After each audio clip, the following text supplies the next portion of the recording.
All right. I think Belinda's got a hot button one here. Yeah. I'll see if I don't, yeah, shoot myself in the foot on this one. Do my best. Okay, so I had mentioned to you that I have clients that, have some really strong religious backgrounds, and they're questioning what spiritual coaching is and how it will conflict with their religious upbringing, their religious practice. So I'm curious to what your thoughts are on that.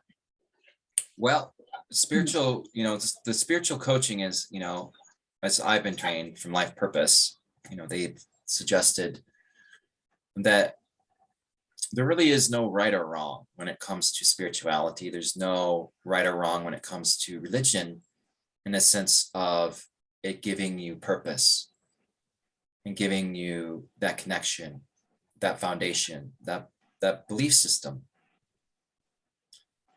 The real question is, are you afraid to challenge the belief system that you have? Mm. And is it the fear of challenging a belief structure that you have set in place? Because in the end, there's no right or wrong. There's no way of looking at something in a particular way. And so beliefs themselves are very tricky. Beliefs themselves are healthy when questioned. And we have to understand that beliefs change. As we change, beliefs change.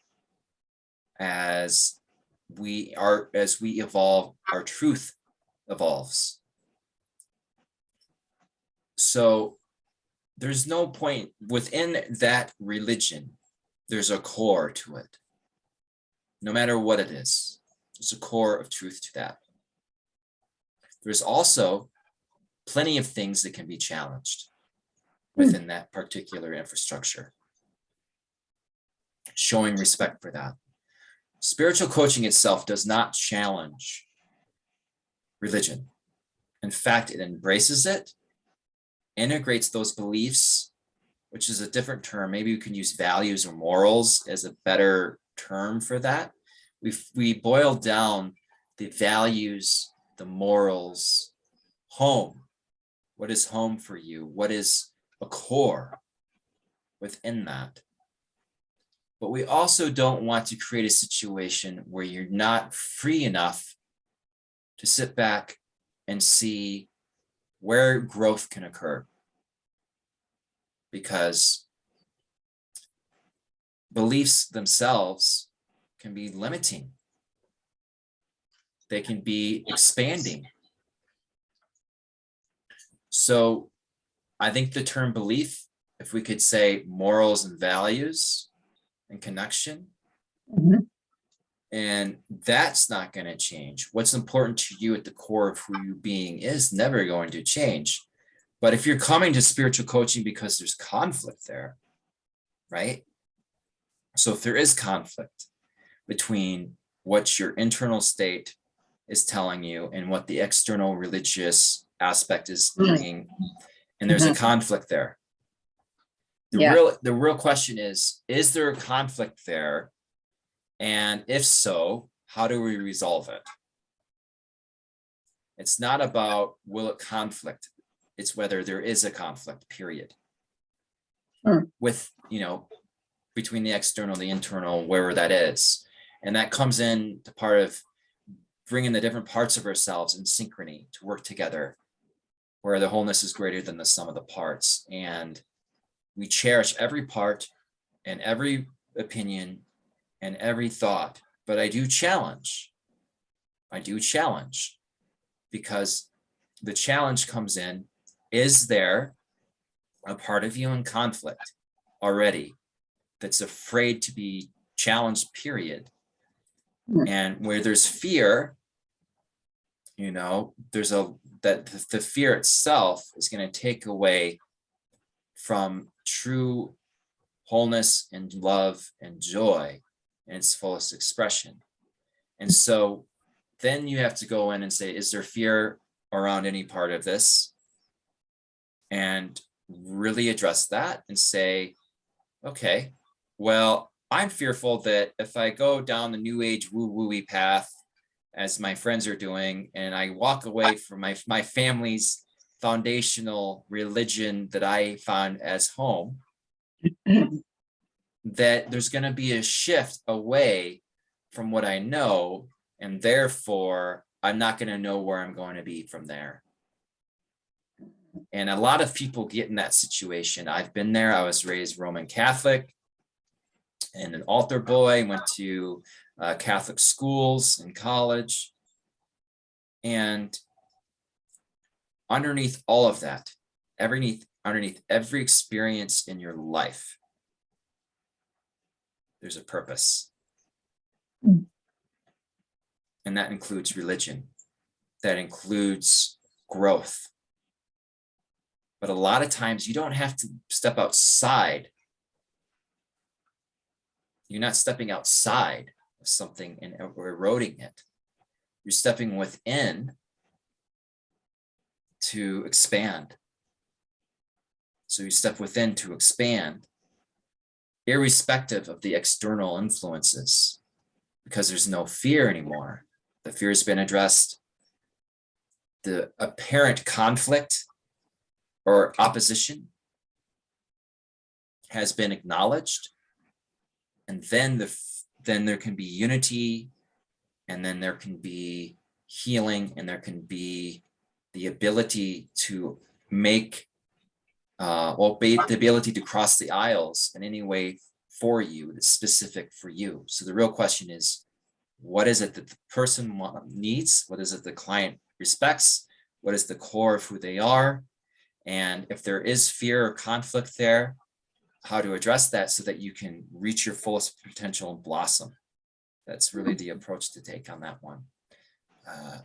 Hopefully that wasn't too conflictual, too controversial. Well, I mean, it definitely is a hot button because, I mean, as you're going through that, it would be for those that are kind of looking at their religion and having some, wanting to know maybe more than, what basically their religion states. Mm-hmm. Yeah.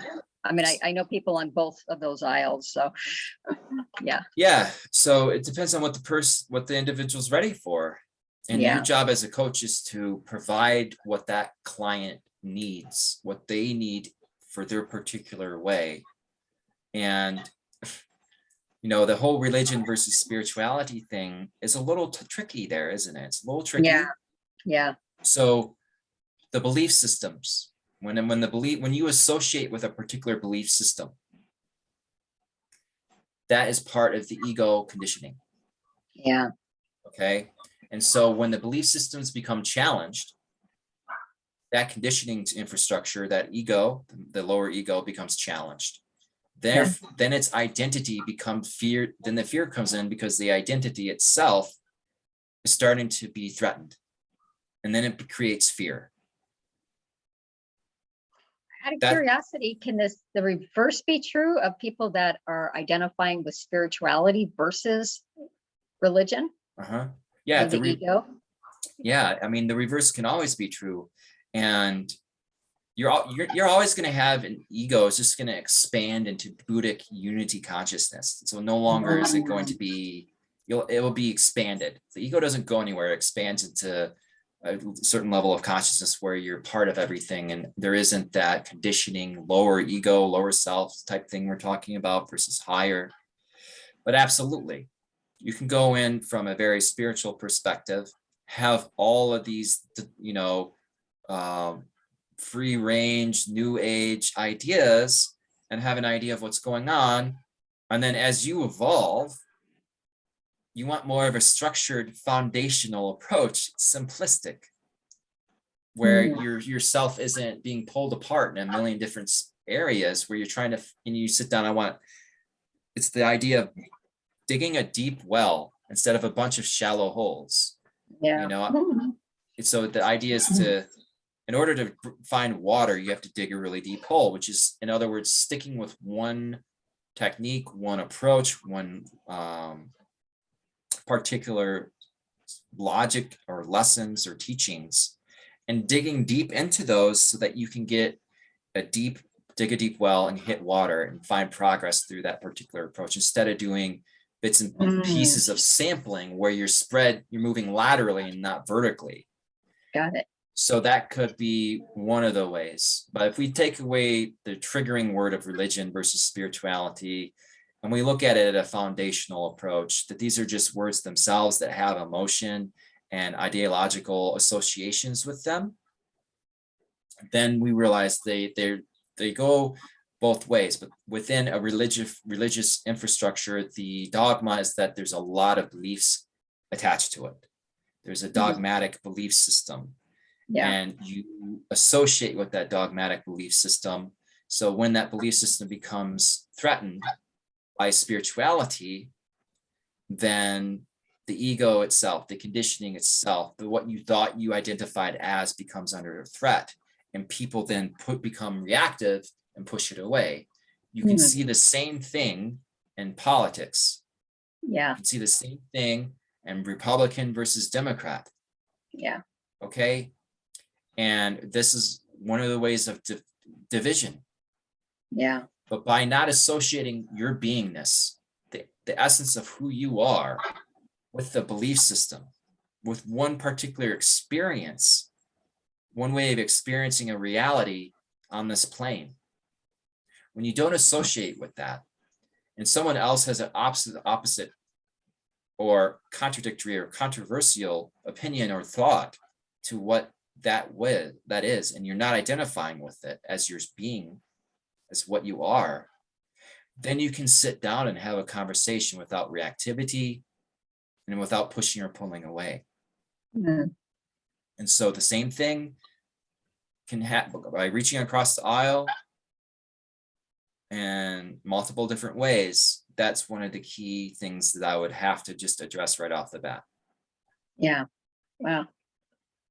Yeah. Yeah. Okay. Hopefully we didn't push too many buttons in people. Hopefully not, but that's a good one. A good question. Red button. Yeah. Thank you, Belinda. Thank you. Thank you, Jordan. Yeah.